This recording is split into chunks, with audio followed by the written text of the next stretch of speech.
Sir एकचोटि यो हिसाब चाहिँ रिचेक गरिदिनु न।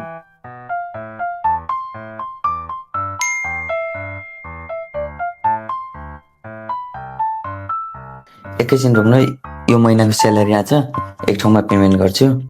सर यसो गाह्रो मान्नुहुन्न भने चाहिँ मैले हजुरलाई एउटा कुरा सोध्न सक्छु? सोध्नु के कुरा? सर हजुरको प्रत्येक महिना चाहिँ स्यालेरी आउने बित्तिकै हजुरले चाहिँ कसलाई चाहिँ पठाउनुहुन्छ? पैसा नि क्या हो सर हजुरको? ल हिँड्नुहोस्, आज म हजुरलाई पनि लान्छु सर। सर यो त तिलतमा गौशाला होइन र? हो सर, हिँड्नुहोस्, आज म हजुरलाई यहाँको बारेमा बुझाउँछु। म चाहिँ यहाँ 2 वर्ष अगाडि पहिलोपल्ट आएको थिएँ, मलाई पनि कसैले लिएर आउनुभएको थियो।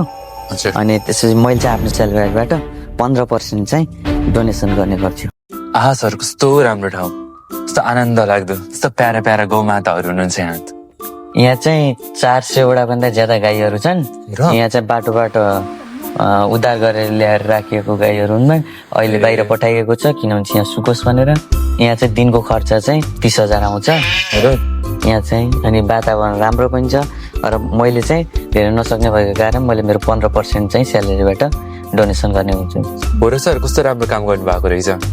आजदेखि म पनि मन्थली सहयोग गर्छु नि सर। मन्थली सहयोग गर्नलाई के गर्नुपर्छ नि सर? तल दिएको ई सेवामा पनि हजुरले डाइरेक्ट सेवा गर्न सक्नुहुन्छ, या त हजुरले तल दिएको व्हाट्सएप नम्बरमा मेसेज गर्नुभयो भने उहाँहरूले हजुरलाई फलोअप गर्नुहुनेछ।